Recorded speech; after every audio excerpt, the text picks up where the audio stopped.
Assalomu alaykum o'rtoq boshliq, mumkinmi? Va alaykum assalom. Kel Abdulloh, menda biron gaping bormi? Ha, baronni oldiga meni yuborishingizni iltimos qilaman. Singlim ota-onamdan qolgan yagona yodgorim. Uni bunday xavfli joyga yubora olmayman. Abdulloh, sen haqingda barcha ma'lumotlar bazada bor. Singlingni esa bu yerda hech kim tanimaydi. Qolaversa, uni o'zi bu taklifni kiritdi. Ma'lumotlarni o'chirsak-chi? Abdulloh, bu yerda sotqinlar yo'q deb kim kafolat beradi? Sen eng tajribali agentlarimizdansan. Seni ko'pchilik biladi. Tavakkal qila olmayman. Yana men singlingga ishonaman. Ammo u hali juda yosh. Yosh bo'lsa ham tajribali. Uni ataylab shunaqa kunlar uchun tayyorladik-ku. Hammadan yashirincha hamma narsani o'rgatdik. U uddalashiga ishonaman.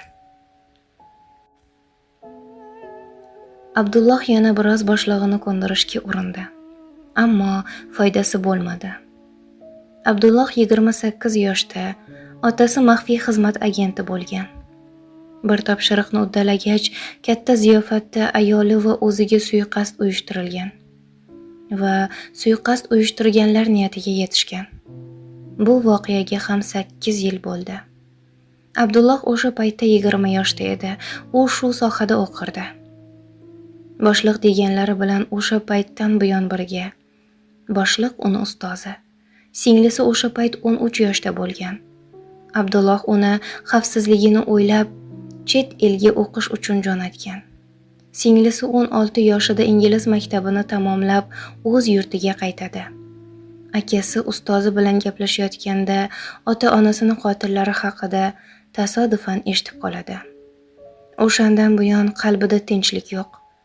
Qaysarlik qilib shu sohada o'qiyman deb turib oladi. Oxiri Abdulloh ustozi bilan maslahatlashib, uni chet elga o'qishga yuborishadi. Bu safar uni Yaponiyaga jo'natishadi. Mana 5 yildirki, qasos o'ti bilan yonayotgan qalbini tinchlantirish yo'lini izlaydi. Va 3 kun avval ustozi bilan maslahatlashib, ota-onasini hayotiga nuqta qo'ygan baronni odamlari orasiga qo'shilishga qaror qiladi. Bundan xabar topgan akasi har ne kelsa ham singlisini ko'ndira olmaydi va qiz baronni qarshisidan chiqishga tayyorlana boshladi. Allo. Va alaykum assalom singlim, hali ham fikringdan qaytmadingmi? Nima? Qachon ulgurding? Xo'p, o'zingni ehtiyot qil. Bilasan, sendan bo'lak hech kimim yo'q. Men ham seni juda yaxshi ko'raman. Mumkinmi? Kel Abdulloh, tinchlikmi? Singlim allaqachon baronni qo'l ostida ekan. Qanaqasiga? Hayron so'radi boshliq. 2 yildan buyon uni katta o'g'lini qo'lida ishlayotgan ekan. Rostdanmi? Bizga indamagandi-ku. Ha, men ham hozir bildim. Xullas, Maqsuddan dadasi yangi odam so'ragan. Unga yigit va qizlardan bergan. Singlim ham o'shalar orasida ekan. Bu juda yaxshi xabar. Unga ishonaman, albatta uddalaydi. Ha, kutamiz. Baribir undan xavotirdaman. Men esa unga ishonaman. Xo'jayin, Maqsudbek jo'natgan yigit qizlar kelishdi. Yaxshi, ularni tekshirib ko'rish kerak. Ha, yaxshilab sanaymiz. O'zlariga bildirmay sananglar. Avval jang mahoratlarini ko'ramizmi? Siz nima desangiz shu.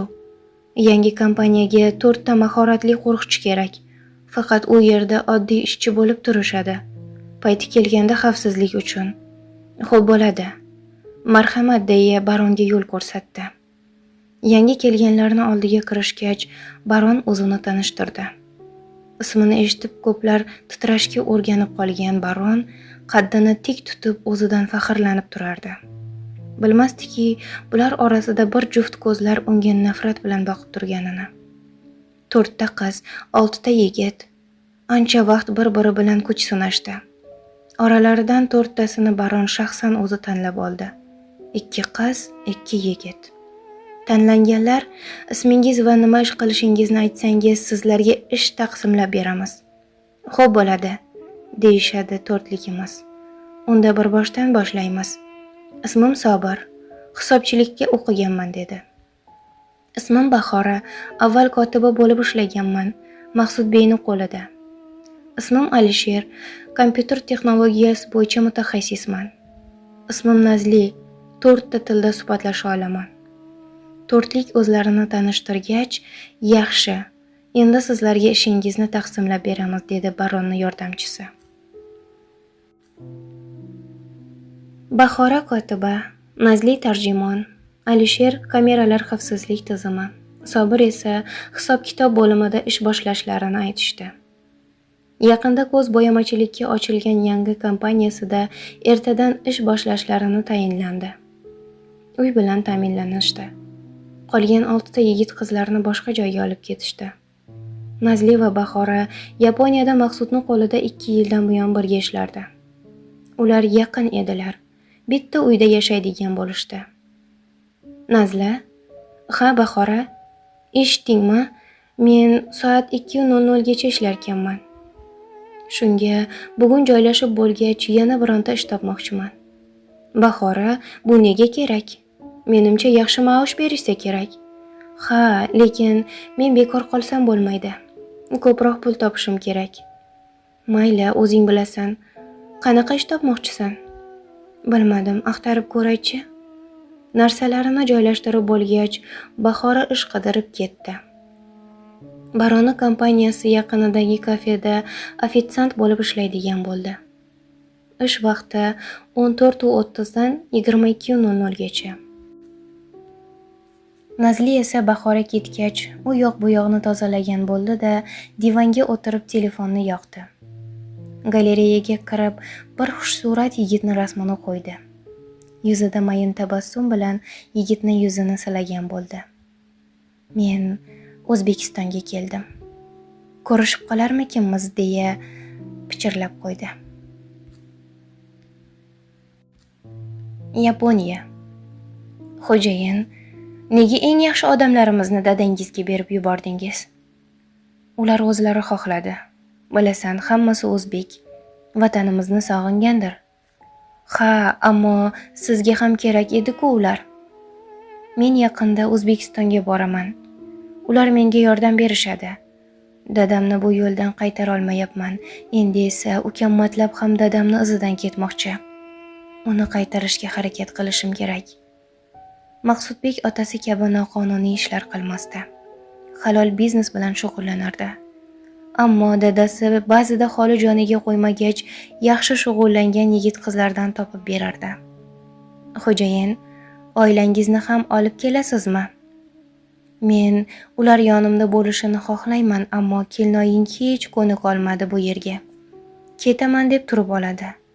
Farzandlarimni yonida bo'lishni xohlayman. Bu yerni sen boshqarasan. Men ko'proq O'zbekistonda yashamoqchiman. Siz nima desangiz shu." "Ha, biz ota mehrini ko'rmay katta bo'ldik. Farzandlarimga buni ravo ko'rmayman." O'zbekiston.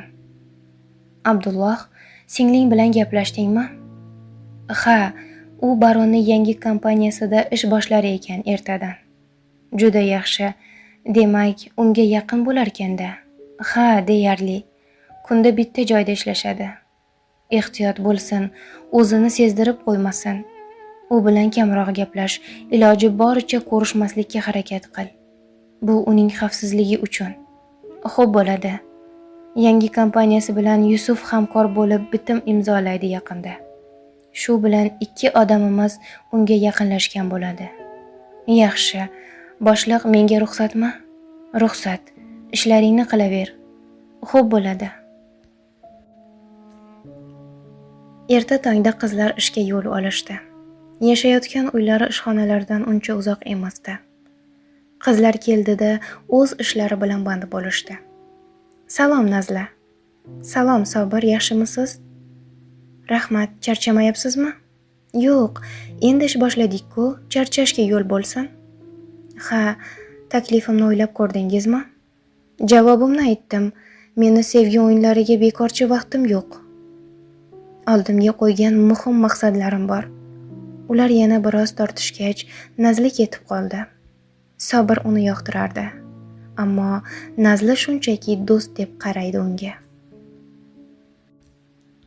Ular ish boshlaganiga ham bir hafta bo'ldi. Bahora, labbay Ilyos bey. 2 kundan so'ng yangi hamkorlar keladi. Hujjatlarni tayyorlab qo'ygin. Xo'p bo'ladi. Bahora soat 14:00 da ishdan chiqib, kafega qarab yo'l oldi. Nazli esa keladigan hamkorlarni kutish uchun aeroportga bordi. Ular esa bugun kelib 2 kundan so'ng kompaniyada yig'ilishlari kerak edi. Ungacha Nazli ularga tarjimonlik qilish kerak. Yusuf, baronni oldiga qachon borasan? Dedi boshliq. 2 kundan so'ng. Chet ellik hamkorlari ham keladi, dedi Yusuf. Ular kelib bo'lishdi, dedi Abdulloh soatiga bir qarab. Hozir aeroportda ularni baron kichik o'g'li Matlab va yangi tarjimon kutib olishadi. Qayerdan bilasiz? Dedi Yusuf. U yerda ma'lumot bazamiz bor. Ular 13:30 da kelishadigan bo'lishgan. Qanaqasiga baronni odamlari orasida odamingiz bormi? Kim u? Ha, odamimiz bor. Yaponiyadan kelib qo'shildi. Kimligini esa vaqti kelsa bilib olasiz. Menga ishonmayapsizmi? Gap ishonchda emas.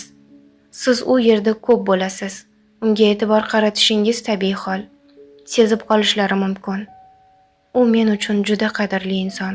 Shu sabab hozircha uni kimligini oshkor qila olmayman. Biroz tortishishgach, Yusuf bildiki, Abdulloh baribir aytmaydi. Yusuf esa kimligini albatta aniqlashni diliga tugib qo'ydi. Boshliq esa ularni jim kuzatib turardi. Aeroportda Nazli Matlabni kutib turarkan, o'sha kutgan odami ham yetib keldi. Salom Nazli xonim. Assalomu alaykum. Yaxshimisiz Matlab bey? Rahmat. Bu yerda nima qilyapsiz? Sizni kutayotgandim. Voy, rostdanmi? Deya o'zgacha ohang bilan qarash qildi. Avvaldan qizlarga suyagi yo'qroq, biroz hazilkashroq yigit edi Matlab. Suyulmang Matlab bey, men yangi tarjimonman. Yuring, kutib olaylik hamkorlarni, deya aeroport ichiga kirib ketdi Nazli. Bular g'irt zahar. Dugonasi ham keldimikin?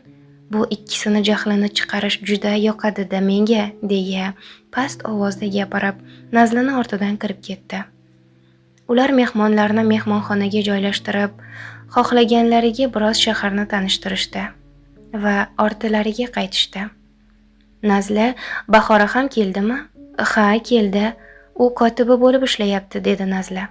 Zo'r-ku, dadamni o'rniga kelib olaymikan? Ikkingizni asabingizga tegib yuraman.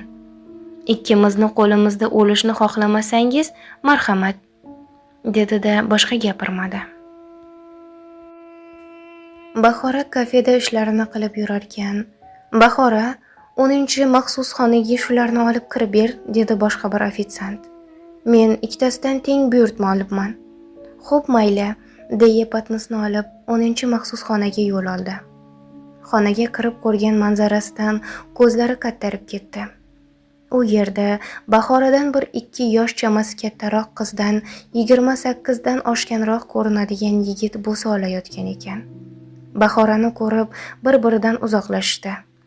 Qiz uyatdan yerga kirgudek bo'lib turardi. Yigit esa, "Nima, senga uyingdagilar bostirib kirishni yaxshi emasligini o'rgatishmaganmi?" dedi. "O'rgatishgan. Nima? Sizlarga uyingizdagilar yemakxonalarida ko'ngilni aynitadigan ishlar qilinglar deb o'rgatishganmi?" dedi jahli chiqib. So'ng patnisni taqillatib qo'ydi-da, tezda taomlarni joylashtirib chiqib ketdi. Tashqariga chiqib, ularni nomiga chiroyli haqoratlar yomg'irini yog'dirishni unutmadi. Nazli uyga keldida soatga qaradi. Bahora ishdan chiqishga yarim soat bor ekan, deya kiyimlarini alishtirib uxlagani yotdi. Ko'chada hamkorlar va Matlab bilan birgalikda kechki ovqat qilgandi. Mana, o'sha kun ham keldi. Hamma majlislar xonasiga yig'ildi. Hamkorlar ish haqida qizg'in suhbatlar, muzokaralar olib borishdi. Yaponiyadan tajribali odamlar keldi safimizga. Har xil sohalarda 4tasini shu kompaniyaga joyladim. Tarjimon qizimiz ham shulardan biri, dedi baron. Yana 6tasi bor. Jang qilishni ham biladi. Xohlasangiz kelishishimiz mumkin, agar sizlarga kerak bo'lsa, dedi. Yusuf bu gaplardan sergak tortib, chet ellik bir hamkorga hujjatlarni tushuntirayotgan Nazliga qaradi. Abdullohga ma'lumot berayotgan shu qizmikin deya o'ylanib qoldi. Baron, qanchaga narxlaysiz odamlaringizni, dedi bittasi. Avval ko'ring, mahorati yoqsa kelishamiz, dedi baron kalta soqolini silagancha. Ablah odam sotish bilan ham shug'ullanar ekanda, bu qari tullak, deya Yusuf ichida so'kinib qo'ydi. Baron hammaga qahva olib kirishlarini buyurdi. Yusuf Nazlini xatti-harakatlarini kuzatib qo'yardi ora-orada. Biroz o'tib, xonaga patnis ko'targancha ikki qiz kirib keldi. Ulardan biri Yusufni e'tiborini tortdi. Qizlar ikki tomondan qahvalarni tarqatib chiqa boshlashdi. Yusuf va Matlab o'rtada o'tirgandi. Ikki qiz so'nggi ikki qahvani ikki yigitga berisharkan, "Bahor xonim, qachon keldingiz? Bizga xabar ham bermabsiz", deya Matlab o'ziga qahva berayotgan qiz qolib, Yusufni oldidagi qizga gapirdi. "Birinchidan Bahor emas, Bahora. Ikkinchidan, sizga xabar berishim kerakligi haqida hech qayerda yozilmagan ekan, Matlabbey", deya Bahora chaqib oldi-da, ulardan uzoqlashdi. Hamma turli mavzuda suhbatlashayotgani sabab past ovozda gaplashilgan bu suhbatni faqat Yusuf eshitdi. Ammo Bahora unga e'tibor bermagandi. Yusuf Bahora kafeda bir qiz bilan ko'rib qolgan yigit edi. "Buni tilija zahar-ku", dedi Matlabga. "Ha, nimasini aytasiz? Qancha harakat qilmay yo'l bermaydi", dedi Matlab. Ikkisi ham bir-biridan battar qaysarlar, deya Nazliga ishora qildi. Yusuf ham Nazliga qarab qo'ydi. Majlis tugab, hamma hamkorlar tarqaldi. Nazli va Matlab chet elliklar bilan ketishdi, ularga shaharni ko'rsatish uchun. Yusuf mashinasiga o'tirib boshliqqa qo'ng'iroq qildi. "Allo, eshitaman Yusuf. Boshliq, bu baron deganlari qoradoridan tashqari odam sotish bilan ham shug'ullanadi shekilli. Majlisda bir ikki gapi shunga taqalib qolganga o'xshadi", dedi. "Yaxshi, kuzatamiz, ehtiyot bo'l, sezdirib qo'yma." "Xo'p bo'ladi", deya telefonni o'chirdi-da, ko'zi kompaniyadan chiqayotgan Bahoraga tushdi. Uni kuzatib turarkan, qiz unchalik uzoq bo'lmagan kafega kirganini ko'rib, o'sha yerga kirdi. Buyurtma olish uchun kelgan ofitsiantga Bahora xizmat qilsin, dedi. "Nima buyurasiz?" dedi Bahora kelib. "Salom chigirtga", dedi Yusuf. Kim chigirtga? Asabimga tegma", dedi qiz. Yusuf uni muomalasidan hayron bo'ldi. O'zidan ancha yosh ekani bilinib turgan qiz uni senlayapti. Yana ofitsiant bo'la turib ko'rmay mijozga shu ohangda gapiryapti. "Menga qara, senga yaxshilab tarbiyani o'rgatib qo'yish kerak ekan-ku. Muomalani bilmaysanmi? Sen o'rgatasanmi tarbiyani, tarbiyasizdan o'rgan deganlardek, a? Suzilib qo'yningga kiradigan tarbiyali qizlaringdan o'rganaymi tarbiyani? Xullas, nima buyurasan? Seni shu muomalang uchun kechirim so'ramasang ishdan haydataman", dedi Yusuf. Unga shu paytgacha hech kim bunday muomala qilmagandi. "Qo'lingdan kelsa bemalol", dedi Bahora. Yusuf qizni xotirjamligidan battar asabiylashib, ish boshqaruvchini chaqirtirdi va Bahorani qo'pollikda ayblab, uni ishdan haydashini talab qildi. Ish boshqaruvchi Bahoraga dakki berib ishdan bo'shaganini aytdi. Shunda Bahora, "Yaxshi, ketaman, ammo men kimga ishlashimni bilmaysizmi?" dedi baronga. "U menga ishonib ish topshirgan. O'sha ishim kafeni doimiy bir mijozi bilan bog'liq. Agar sizni deb rejalarini buzganligini bilsa, nima qilar ekan?" dedi cho'zib. Ish boshqaruvchini rangi bir zumda dokadek oqarib ketdi. "Bemalol ishingizni davom ettiravering", dedi Bahoraga. Keyin Yusufga qarab, "Sizga boshqa xizmatchi qaraydi", deya ketdi. Bahora esa Yusufga xuddi uni mazaxlagandek qarab undan uzoqlashdi. Yusuf jahldan qizarib qoldi. Hali hech kim uni ustidan kulishga hazm etmagandi. Bahora esa "O'zimga qoyil, Hali baronni ishonchiga kirmay turib, uni nomini sotishni boshladim. Juda jasoratliman-da deya boshqa mijozlar tomon yo'l oldi. Yusuf ovqatlanib bo'lgach, maxfiy bazaga bordi va Abdulloh u shubhalangan odam savdosi haqiqat ekani haqidagi ma'lumotni berdi. "Qayerdan olding?" degan savolga "Ma'lumot manbayimdan" deya javob berdi. "Juda tez ishlar ekanmi?" "Ha, juda aqlli-da meni singlim." "Singling?" "Ha, u meni singlim bo'ladi." Yusufni xayoliga Nazli keldi. Abdullohning singlisi o'sha bo'lsa kerak deb o'yladi. "Yusufbey, bugun kechga 10 ta yigit qizlarni chetga chiqarishar ekan. Harakatimizni boshlashimiz kerak. Ammo siz bormas ekansiz." "Nega bormas ekanman? Men ham boraman." "Yo'q, u yerda baronning o'ng qo'li Ilyos bo'ladi. U sizni yaxshi taniydi. Hamkor bo'ldingiz-ku." "Niqob taqib olaman. Men baribir boraman", dedi Yusuf qat'iy. "Sen xavotir olma, hammasi yaxshi bo'ladi", dedi.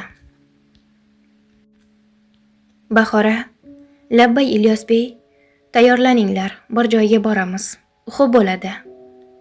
Ular hammasi birgalikda manzilga yo'l olishdi. Asirlar orasida Yaponiyadan kelgan 2 qiz va 1 yigit ham bor edi. Nazli ularga achinib qarab qo'ydi. Qolgan 3 ta yigit qayerda ekan deya o'ylanib qoldi. Ular manzilga yetib kelishgach, hech qancha o'tmay ularga hujum bo'ldi. O'qlar yomg'iri bo'lib ketdi. Yusuf kepkani bostirib kiyib olib, yuzini to'sib olgan holda Ilyos tomon yura boshladi. Uni ortidan kelib, boshiga to'pponchani tiradi. "Endi boshlig'ingiz meni qo'limda. Qurollaringizni tushiring" demoqchi edi. Kutilmaganda qo'liga tekkan o'q sabab qo'lidan quroli tushib ketdi. G'azab bilan o'q kelgan tarafga qaradi. O'q uzgan inson Bahora edi. U tezda keldida Yusufni yuziga musht tushirdi. Kutilmagan zarbadan Yusuf minkib ketdi. Bu vaqtda Bahora 2-chi zarbani berdi-da, shoshib Ilyosdan hol so'rash barobarida uni turishiga yordam berdi. Politsiya mashinasi sirenalarining ovozi kela boshlagach, hamma ketishga shoshildi. Hamma shosha qocharkan, Yusuf g'azab bilan Bahoraga qarab qoldi.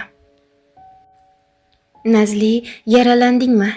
Kel bog'lab qo'yaman, qonni to'xtatib turadi." "Xavotir olma Bahora, hammasi yaxshi."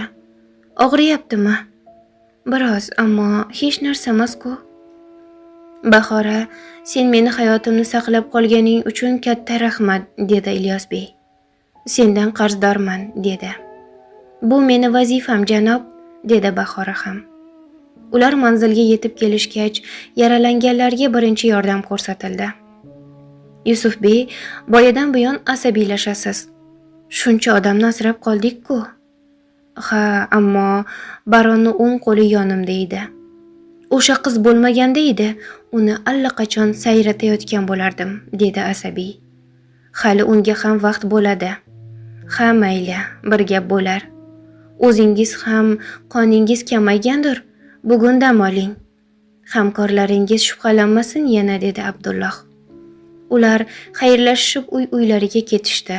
Xursand edilar, odamlarni sotilmay qo'rqitib qolishganidan.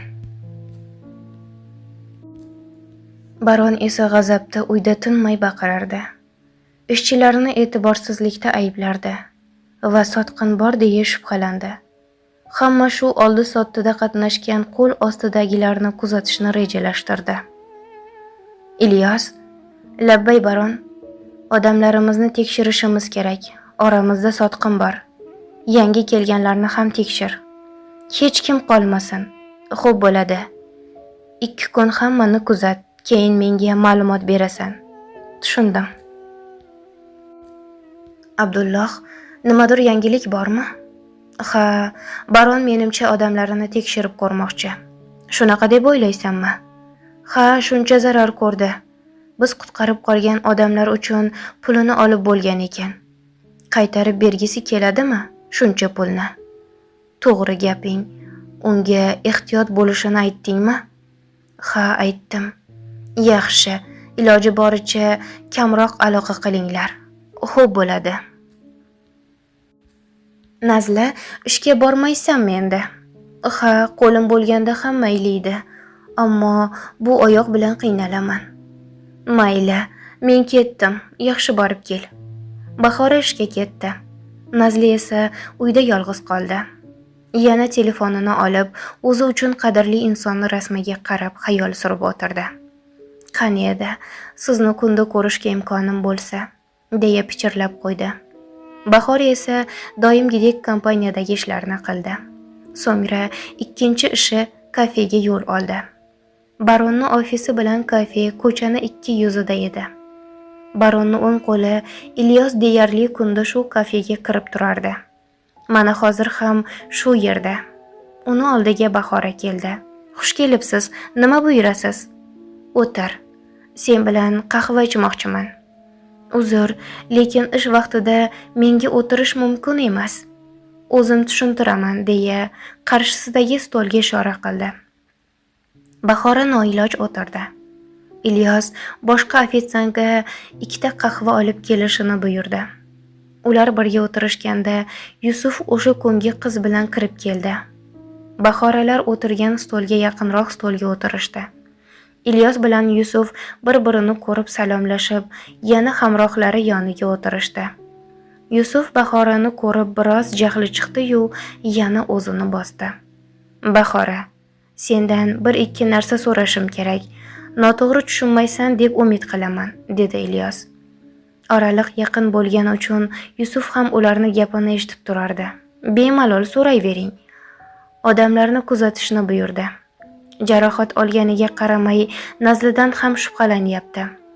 Baron shunday inson, har narsani ikkir-chikirigacha tekshiradi. Men nimadir qildimmi? Yo'q, men senga ishonaman. Faqat baron o'sha kimsani nega o'ldirmaganingga shubha qilyapti menimcha.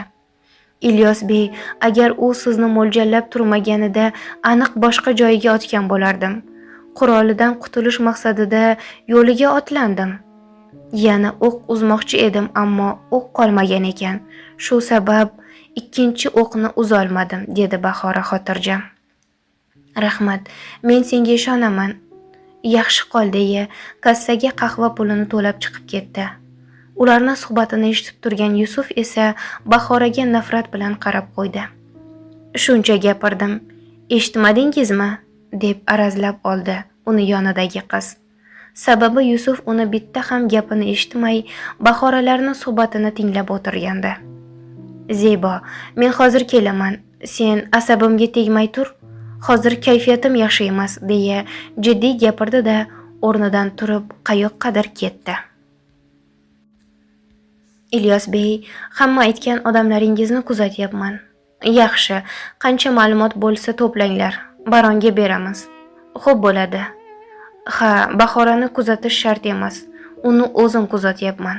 Tushunarli. Nazlicha, u uyidami? Ha, oyog'i jarohat olgani sabab 1-2 kun yurmasin deyishdi. Yaxshi, ehtiyot shart. 1-2 kun ko'z quloq bo'linglar. Xo'p bo'ladi.